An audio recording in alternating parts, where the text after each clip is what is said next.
तो इससे हम समझ सकते हैं कि कैसे आपदा में अवसर ढूँढा जाता है और ये किसी ने सही कहा है कि आपदा में अवसर ढूँढना ही इनोवेशन है। तो चलिए इसी क्रमांक में हम अपने अगले चरण पे चलते हैं और समझते हैं कि एक छात्र के जीवन में, जो इस क्षेत्र में काम कर रहे हैं कि किन चुनौतियों का सामना करना पड़ता है, उन चुनौतियों से वो छात्र कैसे लड़े और उनका सामना कैसे करे। और आप दोनों एक शिक्षक भी हैं, तो मैं चाहता हूँ कि आप अपने एक्सपीरियंस से, अपने तजुर्बे से छात्रों को प्रकाशित करें कि आने वाली चुनौतियों को वो कैसे हैंडल कर सकते, कैसे डील करें। तो सर प्लीज़। या ये आई थिंक इस पे हमें थोड़ा सा सोचना चाहिए। जैसे एक वर्ड हम लोग जनरल यूज़ करते हैं, क्यूरियोसिटी, जो हमने किया पहले भी कई बार यूज़ किया है, जिज्ञासा, वो सबसे बड़ा वो है, ये होना चाहिए। रही चैलेंज की बात, तो चैलेंजेस हर स्टेजेस पे मिलेंगे आपको। जैसे अर्लियर इलेक्ट्रॉनिक्स एक अच्छी टॉप ब्रांच होती थी, अभी थोड़ा सा डाउन है इन नॉर्थ साइड।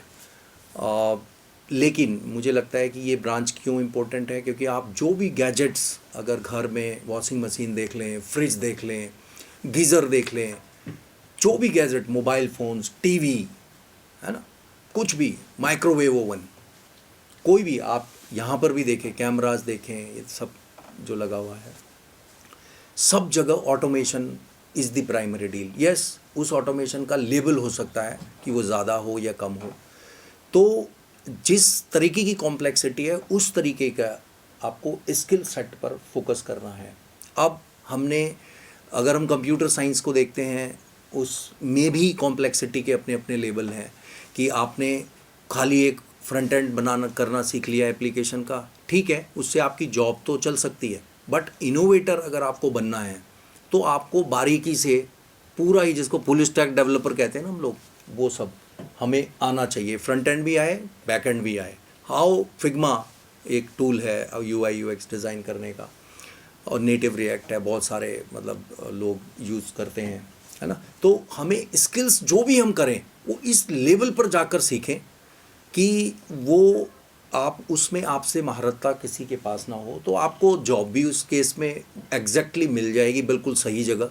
और अगर अगर आप अपनी स्किल्स आपकी जहाँ सॉलिड है, उसी के बेस पर कोई प्रोडक्ट, आप सॉफ्टवेयर प्रोडक्ट, हार्डवेयर प्रोडक्ट हम लॉन्च करना चाहें तो वो हम कर सकते हैं। तो चैलेंजेस क्या हैं? लर्निंग है, लेकिन लर्निंग किस डेप्थ पर है। अब जैसे इलेक्ट्रॉनिक्स में हम देखते हैं कॉम्प्लेक्सिटी क्या है, बहुत सारे सब्जेक्ट्स हैं। आप इंजीनियरिंग करेंगे 4 साल में 40-42 सब्जेक्ट पढ़ेंगे।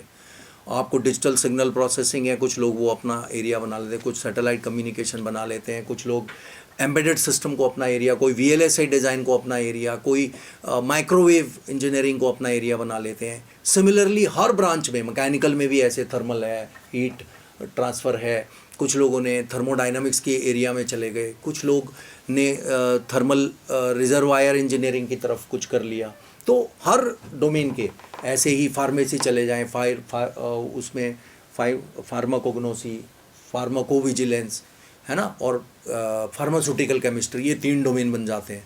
तो इंजीनियरिंग या कोई भी कोर्स किया 4 साल में, लेकिन आपने इंटरेस्ट में क्या चूज़ किया? मुझे सैटेलाइट पसंद आया तो मैंने सैटेलाइट के एरिया में स्किल्स हासिल की। हर एरिया की अपनी चुनौतियां हैं, तो मैं हर जगह तो मास्टर नहीं हो सकता, लेकिन जो भी मैं पढ़ूं वो बिल्कुल राइट समझकर, प्रॉपर गाइडेंस से, प्रॉपर मेंटरशिप लेकर एक चीज़ सीखूं, लेकिन उसका लेवल इतना स्ट्रांग होना चाहिए कि उसको कोई चैलेंज ना कर पाए कि आप तो कंप्यूटर इंजीनियर हैं, आप बोल रहे हैं मैं डेवलपर हूं, लेकिन आपकी स्किल्स खाली यूआई बनाने की है, आपको फिग्मा ही नहीं पता है, लेकिन आप फ्रंट एंड जानते हैं, तो वो फिर उससे नहीं मिलेगा कुछ भी।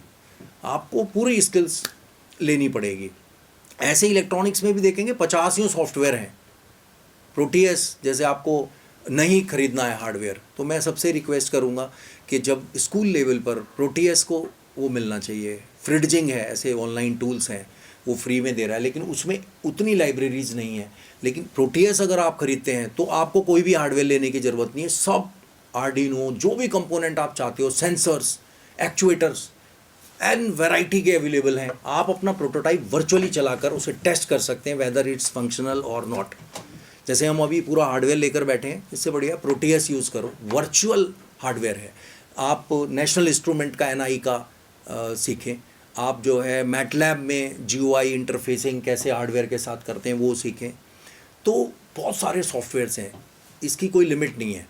अब मैंने क्या करना है वो मैं चूज़ करूँ। सबके अपने चैलेंजेस हैं, कॉम्प्लेक्सिटी है, मैं एक दिन में मास्टर नहीं बन सकता किसी चीज़ का। तो we need to keep patience और डायरेक्शनल। हम 10 साल मेहनत करते हैं, पढ़ते पढ़ते ग्रेजुएशन से शुरू होकर PhD में निकले, तब आपको स्किल सेट का पता चलता है कि now I am perfect with this side. Thank you sir. Ma'am, आपकी क्या राय है जो छात्र जूझ रहे हैं या वो परेशान है कि क्या करे कैसे करे इस चुनौती से कि जो इनोवेशन या जिस प्रोजेक्ट पे वो काम कर रहे हैं उस पर आगे नहीं बढ़ पा रहे, तो आपके पास छात्रों के लिए क्या राय है, कृपया करके प्रकाशित करें। देखिए, सबसे इम्पॉर्टेंट ये है कि जब भी हम कोई भी प्रॉब्लम लेकर आते हैं, डॉक्यूमेंटेशन प्रॉपर करें। मतलब हमारा पहला यही रहता है हमेशा छात्रों के साथ, जब भी हमारे पास कोई भी प्रॉब्लम लेकर आता है बच्चा, हम उसको ये बोलते हैं कि आप जो भी आपके दिमाग में है पहले पेपर पर लेकर आए। उससे क्या होता है कि उसको खुद समझ में आता है कि प्रॉब्लम क्या थी और मैं उसका क्या सोल्यूशन प्रोवाइड करना चाहता हूँ। अब जब उसको समझ में आ गया कि मैंने ये सोल्यूशन प्रोवाइड करना है, फिर हम उसको ये बोलते हैं कि ठीक है, अब आपने सोच लिया कि सोल्यूशन देना है, अब आप अपनी तरफ से ये सोच कर आएँ कि ये सोल्यूशन बनाने के लिए क्या कौन से कंपोनेंट्स वो यूज़ कर सकता है। मतलब पहले एक्सप्लोर करें, क्योंकि जितना एक्सप्लोर स्टूडेंट करेगा, जितना पढ़ेगा, जितनी चीज़ों को जानेगा, तो उससे बहुत सारी चीज़ें निकल के आती हैं। हो सकता है मान लो कोई एक बच्चा सिंपल चीज़ लेकर आया मेरे पास कि मुझे डोरबेल बनाना है, ठीक है। तो मैंने उसको बोला ठीक है बेटा, आप जाके चेक करके आओ कि डोरबेल कैसे बन सकती है, कौन कौन से कंपोनेंट यूज़ हो सकते हैं। तो मेरे पास आया कि मैम मैंने पढ़ा आर्डिनो से अभी आजकल बहुत कुछ बन रहा है। लेकिन जब हम उसको समझाते हैं कि डोरबेल के लिए आर्डिनो बोर्ड बहुत बड़ा है, मतलब इतने बड़े सर्किट या कंप्यूटेशन पावर की ज़रूरत नहीं है, तो जब वो अपने सारे कंपोनेंट्स लेकर आता है, फिर हम उसको समझाते हैं कि कॉस्ट रिडक्शन कैसे किया जाए, एप्रोप्रिएट कंपोनेंट सिलेक्शन कैसे किया जाए, क्योंकि सबसे इम्पॉर्टेंट चीज़ है। क्योंकि सर आप भी मेरे से एग्री करेंगे कि जब भी कोई हम प्रोटोटाइप बनाते हैं, हम कुछ भी बना लेते हैं और जब मार्केट तक या उसको फाइनल स्टेज तक लेके जाना पड़ता है, तो उसमें बहुत सारे चैलेंजेस हमें फेस करने पड़ते हैं। तो उसमें कॉस्ट इज़ वेरी इंपॉर्टेंट। कोई चीज़ भी मान लो आप बना रहे हैं, जब प्रोटोटाइप बना रहे हैं, हो सकता है 5,000 की बन रही है, लेकिन मार्केट में वही सिमिलर चीज़ आपको 10 रुपये की मिल रही है। तो वो कॉस्ट कैसे रिड्यूस होगी, उसको समझने के लिए आपको कंपोनेंट्स की नॉलेज बहुत इंपॉर्टेंट है। और उसके साथ साथ जब आप कंपोनेंट्स की नॉलेज कर लेते हैं, तो सिलेक्शन आप उस हिसाब से करेंगे। और फिर उसके बाद जैसे सर ने दिखाए, इतने सुंदर बोर्ड सर ने बनाए हुए हैं, कस्टमाइजेशन ये सबसे इम्पॉर्टेंट चीज़ है। जब आप कंपोनेंट समझ लेंगे, जब आप अपनी रिक्वायरमेंट समझ लेंगे, उसके बाद सबसे इम्पॉर्टेंट होता है कस्टमाइजेशन। अगर आप ये सीख जाते हैं, इसके भी जैसे डिफरेंट टूल्स हैं, डिप ट्रेस है, जैसे प्रोटियस से पहले आप सिमुलेशन करके देख लें कि कौन सी चीज़ सही से काम कर रही है, कौन सी नहीं कर रही है, फिर आप उसको कस्टमाइज़ करें। तो जब कभी भी हम आइडिया से मार्केट तक जाना चाहते हैं, तो ये सारे बहुत छोटे छोटे स्टेजेस होते हैं, बहुत छोटे छोटे लेवल्स होते हैं, जिसको यूज़ करके बच्चा एक इनोवेशन को रियल टाइम में इम्प्लीमेंट कर सकता है। तो मेरा सजेशन यही है कि आप पढ़ें अच्छे से, हर चीज़ को समझने की कोशिश करें। सब चीज़ें सीखनी नहीं है, बट आपको समझना पड़ेगा कि क्या चीज़ कहाँ पर इम्पोर्टेंट। जी जी जी बिल्कुल। Thank you ma'am. तो इससे हमें ये समझ आता है कि right knowledge at the right time कितनी अहम भूमिका निभाता है किसी भी छात्र के जीवन में अपना करियर बनाने में। हम इसी के साथ अपने अगले चरण की ओर बढ़ते हैं, और छात्रों के बीच में सबसे गूंजने वाला सवाल जो है कि ये तो कर लिया, अब आगे क्या करना है। तो सर, मैम, जो एक बहुत कॉमन क्वेश्चन है हर स्टूडेंट्स का, मैं मैम से पहले पूछना चाहूँगा कि मैम, टूल्स और टेक्नोलॉजी को सीखने के बाद छात्र अपना करियर कैसे बनाए आगे। ये बहुत अहम सवाल है आज के लिए, क्योंकि जैसे सर ने भी बोला, मैं उससे बिल्कुल एग्री करती हूँ। सर ने बोला कि आपको एक डायरेक्शन चूज़ करनी है और उसमें इन डेप्थ नॉलेज जो है आपको लेनी है। तो सबसे इम्पॉर्टेंट यही है कि आप टूल्स सीख जाएं, आप डिफरेंट टेक्नोलॉजी सीख जाते हैं। अब अगर मैं सिंपल एक छोटी सी कंप्यूटर विजन की भी बात करूं, है ना, हम एआई की बात करें, आर्टिफिशियल इंटेलिजेंस की बात करें, तो आर्टिफिशियल इंटेलिजेंस में भी डिफरेंट सब कंपोनेंट्स हैं, डीप लर्निंग है, मशीन लर्निंग है। अब आप किस एरिया में जाना चाहते हैं, उसकी इन डेप्थ नॉलेज आपको बहुत ज़रूरी है। आपको उसको इतना सीखना है कि किसी भी सोसाइटल इशू के लिए अगर आपको उसको इम्प्लीमेंट करना पड़े तो कर सकें। तो जब कभी भी हम इसकी बात करते हैं कि बच्चा आगे क्या करे, तो पहले उसको समझना है कि उसकी अपनी खासियत क्या है, अपनी नॉलेज वो कहाँ तक एक्सटेंड कर सकता है। अगर मैं आपको कोई प्रॉब्लम दूँ अभी और आप मुझे बोलें कि मेरा एआई एक्सपर्टीज़ है और मैं आपको एक से प्रोवाइड करूं कि एक प्रॉब्लम स्टेटमेंट है सर, इसमें अब आप एआई लगा के दिखाएं, अगर आप उसके लिए कैपेबल हैं, अगर आप वो इम्प्लीमेंट कर सकते हैं, तो आप कैपेबल हैं आगे करियर बनाने के लिए। करियर सिर्फ जॉब नहीं, क्योंकि सबको पता है कि हमारे जो प्रेजेंट प्रधानमंत्री जी हैं वो भी startup India, make in India को बहुत प्रमोट कर रहे हैं और हम सब भी चाहते हैं उसमें हम भागीदार बने। तो उसके लिए भी आपको इन डेप्थ नॉलेज बहुत इम्पॉर्टेंट है। तो मेरा तो यही सजेशन है कि इन डेप्थ नॉलेज जो है वो होना चाहिए किसी भी एक चीज़ को लेकर। सब चीज़ों का मास्टर कोई नहीं बन सकता, लेकिन आप अपना एरिया चूज़ करें और उसमें इतना महारत हासिल करें कि कोई भी प्रॉब्लम को आप सॉल्व कर सकें। Thank you ma'am. तो सर इसमें आपकी क्या विचार है? जैसे कि विषय है इलेक्ट्रॉनिक्स कंपोनेंट, तो अगर ये स्किल्स आप लेते हैं तो मार्केट में मुझे लगता है सभी इंडस्ट्री का अपना R&D और इनोवेशन डिवीज़न है। अभी अर्लियर समय में ये था कि आप देखते होंगे कि इंडस्ट्री कभी भी ग्रेजुएशन से मास्टर्स और PhDs को हायर नहीं करती थी, आपने सुना होगा। लेकिन अब हर कंपनी के पास अपना R&D डिवीज़न है, क्योंकि इतना एब्रप्ट इनोवेशंस है मार्केट में। स्टूडेंट, क्योंकि हर कोई अभी एक ही तरफ दौड़ रहा है कि हम कुछ ना कुछ इनोवेटिव करें, तो एक प्रॉब्लम को देखने के लिए 1,00,000 नज़रिए हैं, 1,00,000 सॉल्यूशंस हैं एक प्रॉब्लम को सॉल्व करने के। तो इंडस्ट्री भी खुद उस डायलेमा में है कि क्या करें। उनका प्रोडक्ट आया आज, LG ने एक लॉन्च की एक फीचर के साथ मशीन, कल पता चल रहा है कि फोर्ब्स ने उससे बड़ा कुछ प्रोडक्ट लेके आ गया सेम रेट पर, और उसने 5 फीचर्स ऐसे डाल दिए हैं जो कि ऑटोमेशन को लीड कर रहे हैं और बिल्कुल निश हैं। तो ये वाले इसकी मार्केट थोड़ी सी डाउन हो गई। तो हमें क्या करना है कि मार्केट में हर इंडस्ट्री के पास अपनी इनोवेशन रिसर्च वाला डिवीज़न सब ने, ठीक है, उसमें 2-4 PhDs को रिक्रूटमेंट मिल रहा है, फिर उसके नीचे ट्रेनीज़, उसके नीचे और भी टीम मेंबर, तो एक R&D डिवीज़न 100-200 लोगों को लेकर अभी छोटी हैं, बट धीरे धीरे ये बढ़ रही हैं। तो जॉब की कोई कमी नहीं है, आप बस डोमेन सेलेक्ट करो। इलेक्ट्रॉनिक्स में किस डोमेन में आप जा रहे हो, भाई आपको वो सोचना पड़ेगा। एम्बेडेड में आप देखें, मुझे नहीं लगता कि कोई भी स्टार्टअप ऐसा होगा जो बिना ऑटोमेशन के आगे बढ़ रहा है। फूड का छोड़ दीजिए, हेल्थ प्रोडक्ट्स का ठीक है, वो अलग इनोवेशन है, लेकिन हर चीज़ में अब देखो पिल बॉटल्स भी आने लगी हैं, वो बताती है कि कितनी पिल्स अभी आपकी बची हैं। इवन रिमाइंडर भी देने लगी हैं पिल्स बॉटल। ठीक है, ये जनरलाइज कंप्यूटिंग है, ये पर्सनल नहीं है, लेकिन वो आप टाइमर सेट कर दो कि मुझे जो है दिन में 2 बजे खानी है, वो बीप करती है बॉटल और काउंट भी बताती है कि 20 गोली बची है सर, आप जल्दी ले लें, ये वेडनेसडे तक ख़त्म हो जाएगी। कई बार हम लोग 1-2 दिन दवाई बीच में मिस कर देते हैं, उससे बहुत। तो ऐसा ऑटोमेशन हर डोमेन में चल रहा है, तो वैकेंसीज़ की कोई कमी नहीं है। और मुझे लगता है कि बड़ी कंपनी में जाने से अच्छा है कि छोटे स्टार्टअप ज्वाइन कर लो जो अभी थोड़े से कम कमा रहे हैं करोड़, और आपको ठीक है आज 40 देंगे, लेकिन अगर आपने उनका प्रोडक्ट सक्सेस हो गया, उनकी फंडिंग अच्छी आ गई, तो हो सकता है कि आप आज 40 से 6 महीने बाद 2 लाख के आदमी हो जाएं। उनको पता चल जाए कि भाई इस बंदे के बगैर काम नहीं चलेगा, तो maybe he will give the some kind of partnership to you.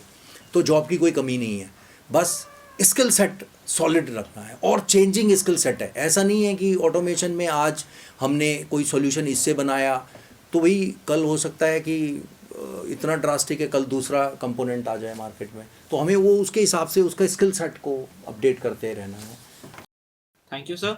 तो इसी के साथ हम समझ सकते हैं कि छात्रों के लिए बहुत क्लियर हो चुका है कि धैर्य पथ, right knowledge, right skill set, dynamic और अनसर्टेन वे के साथ एडेप्टिबिलिटी, व्यवहार में बदलाव लाना समय के साथ अपने इंडस्ट्री रिलेवेंट काम को आगे बढ़ाने के लिए बहुत ज़रूरी है। इसी के साथ हम अपने चरण में आगे बढ़ते हैं और समझते हैं कि आज भारत जैसे बदलते और बढ़ते देश में क्या उपलब्धियां हैं और कौन कौन से प्लेटफॉर्म हैं जिसका लुत्फ छात्र उठा सकते हैं और अपने काम को आगे बढ़ा सकते हैं। तो मैं चाहता हूँ डॉक्टर राजेश सर आप पहले आगे करें। एक्चुअली प्लेटफॉर्म्स, देखो मैंने सुबह भी बताया था कि प्लेटफॉर्म बहुत सारे अवेलेबल हैं। आप ऑनलाइन में अब जाइए, हम लोगों को तो कम यूज़ करना आता है ऑनलाइन, क्योंकि हमने बहुत लेट सीखा, हमारे टाइम पे नहीं होता था इतना ज़्यादा। कंप्यूटर ही हमने 2010 में चलाना सीखा पहले, 8-10 साल बाद अपने ग्रेजुएशन के। बस सिर्फ वो लैब में ही यूज़ किया था 2002 में, उसके बाद लैब में ही यूज़ करते थे, बाकी 2010 के बाद। बट अब की जनरेशन तो मुझे लगता है 5th-6th स्टैंडर्ड से ही लगे हुए हैं, और ऐसे भी टैलेंट निकल रहे हैं कि जो 12th के बाद जो है 1 करोड़ रुपए का पैकेज ले रहे हैं, अच्छी कंपनीज उनको हायर कर ले रही है। बहुत सारी इंस्पायर स्कीम के थ्रू भी कई अपॉर्चुनिटी बच्चों को मिल रही हैं। तो प्लेटफॉर्म, डिजिटल प्लेटफॉर्म बहुत सारे अवेलेबल हैं, आप उन डिजिटल प्लेटफॉर्म को गूगल पे एक्सप्लोर करें। और बहुत सारे गवर्नमेंट ने ये इंक्यूबेशन इनोवेशन सेंटर्स जो है बनाए हुए हैं, आप वहाँ वो वाले रिसोर्सेज भी चेक करें, ढूंढें, ऑनलाइन मिल जाएंगे आपको रिसोर्सेज। और सबसे बढ़िया सहारा है कि बेसिक सीखने के लिए जो आज की जनरेशन थोड़ा कम कर गई है, सब कुछ ऑनलाइन पढ़ती है वो, और विकीपीडिया से पढ़ के नॉलेज ले लेती है, वो नहीं करना है। हमें नॉलेज क्रिएट लेना है बुक से। अब मान लिया मैं इलेक्ट्रॉनिक्स सीख रहा हूँ, और इफ़ समबडी आस्क्ड मी कि बताइए गीता क्या है, इलेक्ट्रॉनिक्स में गीता का नाम बताओ, तो आपको मिलमैन हेल्कियास बोलना पड़ेगा। मिलमैन हेल्कियास जिसने नहीं पढ़ी उसने इंजीनियरिंग की ही नहीं है, इलेक्ट्रॉनिक्स की बात कर रहा हूँ। ऐसे आपने देखा होगा कि लेट अस सी, एक यशवंत कानितकर जी की आती है बीपीवी ऑनलाइन पब्लिकेशन से। अगर लेट अस सी किसी ने यशवंत कानितकर नहीं पढ़ी है, तो मुझे लगता है कि जैसे डिजिटल इलेक्ट्रॉनिक्स है मॉरिस मैनो अगर नहीं पढ़ी है, लेकिन आज के बच्चों को ज़रा पूछ कर देखो आप, वो सब कुछ डिजिटल पढ़ेंगे लेकिन मॉरिस मैनो नहीं पढ़ेंगे, क्योंकि वो नॉलेज अभी हर जगह मिल रहा है ना, तो वैसा नॉलेज नहीं लेना है। बुक से पहले पढ़ना है। जो ग्रेजुएशन का टाइम है वो ओरिजिनल हार्ड कोर बुक्स पढ़िए, अभी भी ज़रूरत है, क्योंकि जो कॉन्सेप्ट वहाँ मिलेंगे आपको ऑनलाइन में सेग्रीगेटेड मिलेंगे, बट ऑनलाइन की नॉलेज और उस कंटेंट की कितनी फिजिबिलिटी सच है या नहीं है, वो चीज़ थोड़ा सा ऑथेंटिसिटी आप ज़रूर देखें। Thank you sir. तो मैम, जैसा कि सर ने बताया कि फ़िल्टर्ड कंटेंट से बच्चे पढ़ रहे हैं, तो उस फ़िल्टर्ड कंटेंट और जो जो रियल नॉलेज है, जो बुक्स की नॉलेज है, तो कुछ ऐसे बुक्स या लर्निंग टूल्स जो आप स्टूडेंट्स को सजेस्ट करना चाहती हैं? जी बिल्कुल। थोड़ा सा यहाँ पर चैलेंज है हमारे पास कि जिस तरीके के स्टार्टअप्स, इनोवेशंस और इन सब नई टेक्नोलॉजीज़ की हम बात कर रहे हैं, उसकी बुक्स बहुत कम अवेलेबल हैं। अगर मैं बात करूँ तो आप हमारी बुक्स, मैं बोलूँगी आप एक बार रेफ़र करके ज़रूर देखें। हमारे नाम से आप अमेज़न पे सर्च करेंगे तो आपको बहुत सारी बुक्स मिल जाएंगी, जिसमें आर्डिनो से कैसे कनेक्ट करके आपको सेंसर चलाना है, आपको रास्पबेरी पाई कैसे यूज़ करना है, स्टेप बाय स्टेप बिल्कुल बेसिक से लेकर एडवांस लेवल तक की आपको इन्फॉर्मेशन मिलेगी।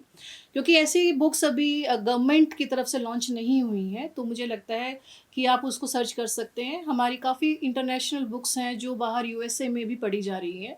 तो मैं चाहूँगी कि इंडिया में भी उसको प्रमोट किया जाए, जिससे कि बच्चे जो हैं वो सीखें कि कैसे वे बिल्कुल बेसिक से लेकर एडवांस तक, जैसे आर्डिनो बुक है, रास्पबेरी पाई की हमारी बुक है, ESP32 की भी बुक है, हमारे पास नोड MCU की भी बुक है।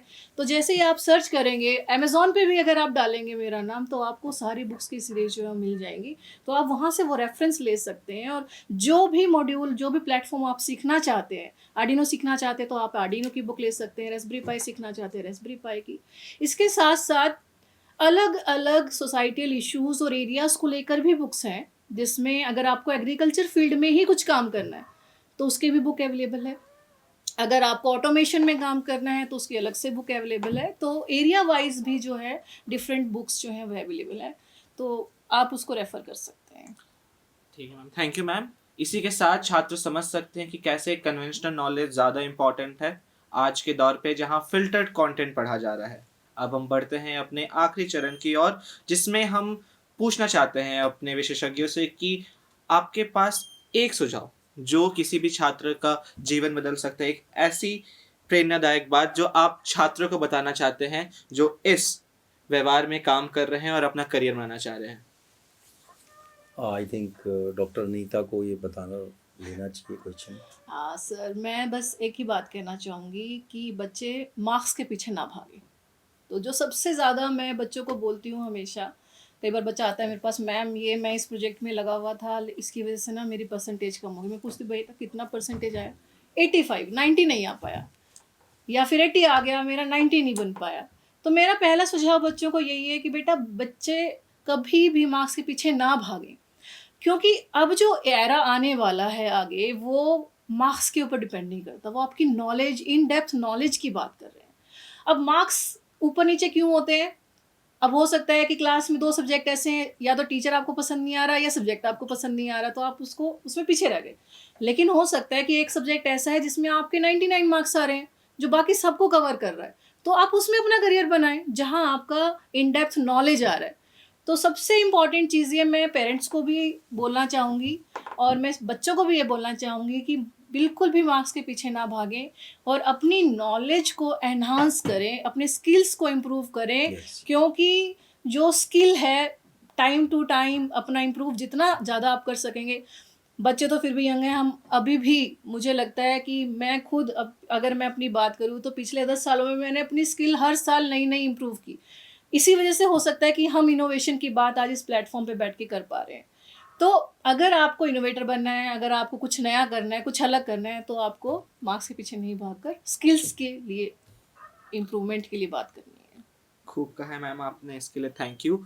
सर, आपके करियर से, आपके एक्सपीरियंस से आप एक सुझाव जो आप किसी छात्र को देना चाहते हैं। जी बिल्कुल। जैसे डॉक्टर नीता ने एक एग्जांपल दिया कि मार्क्स के पीछे नहीं भागना है, ठीक है, बट इतना रहिए 60 से 70 के बीच वाले ही बच्चे बनना है।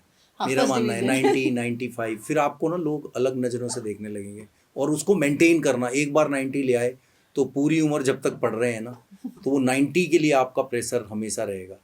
ठीक है, इंक्रीमेंटल रहिए, 62 लाए, 68 लाए, 70 75 ऐसा, है ना। तो मार्क्स से ऐसा कोई ज़्यादा इम्प्रेस, लेकिन हाँ, अगर डिवीज़न चेंज हो जाए तो उसका इम्पैक्ट कहीं ना कहीं पड़ता है, और फर्स्ट डिवीज़न ही रहें। और आई थिंक अब तो एरा में 99.9 वाले ही अगर आप ढूंढेंगे तो एक 99.9 में ही 1000 स्टूडेंट, करोड़, लाख स्टूडेंट निकल के आ जाते हैं। परसेंटेज अब काफ़ी अच्छे बच्चे ले आ रहे हैं, पढ़ भी रहे हैं। तो मेरा मानना ये है कि सिंपल स्किल सेट की तरफ ही रहें, जो अनीता मैडम कह रही थी, स्किल सेट को ही आप अपना टारगेट ऑडियंस बनाएं।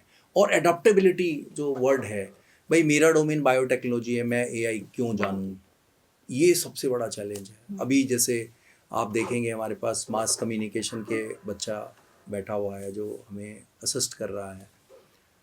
मुझे लगता है कि इनको भी आइडिया लेना चाहिए कि how the mass communication is, AI is giving hand to mass communication. I think आप ही के डिपार्टमेंट की एक स्कॉलर है प्रियम अग्रवाल, वो PhD कर रही है हमारी यूनिवर्सिटी से, और आई थिंक उसके दो कुछ गाइड चेंज हो गए, छोड़ के चले गए, तो सी इज़ इन डिफ़िकल्ट सिचुएशन। तो उस लड़की के लास्ट 2 साल से हमारे साथ है वो, हमने उनको कराया तो 2 SCI आर्टिकल उसके, आर्टिफिशियल इंटेलिजेंस और mass media, print media, digital media, दोनों डायरेक्शन में उसके 2 पेपर SCI छपे हैं। जबकि ये हिस्ट्री होगी, आई थिंक मास कम्युनिकेशन में SCI पेपर लाना मुझे नहीं लगता कोई फैकल्टी करती होगी। तो आप अगर टेक्नोलॉजी को जोड़ेंगे अपने सोशल डोमेन से, अपने मीडिया डोमेन से, तो आपको 100% है, आप पूरे यूनिवर्स में निश हो जाओगे, क्योंकि आप वो कॉन्सेप्ट देने वाले हो, नया कॉन्सेप्ट, कि मास कम्युनिकेशन AI के साथ मिलकर क्या क्या चेंजेस आ रहे हैं।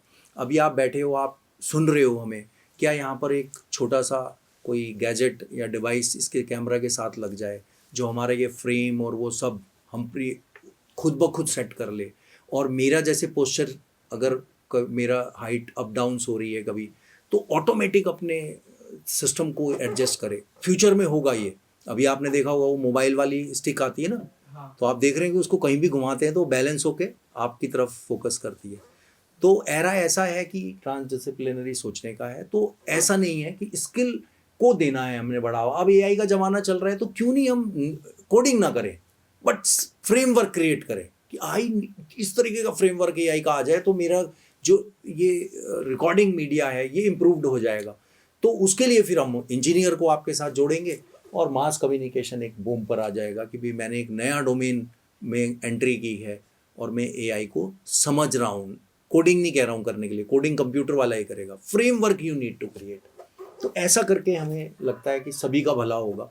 हमें थोड़ा सा एडॉप्टेबिलिटी को फोकस करना है, और जैसे आपने कहा था behaviour, attitude makes you something else. Yes. Attitude बहुत सॉफ्ट रखी है, जैसे कि रेडसन संकल्प अभी इसको रन कर रहा है अपनी कंपनी को, और I think his adaptability is good, he accepting the every challenge which is coming from computer science from, तो he is also doing good.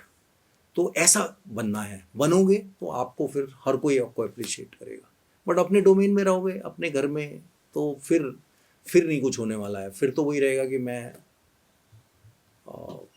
फिर वो आपकी लिमिटेड सक्सेस आपको है हाथ लगेगी। I think sufficient.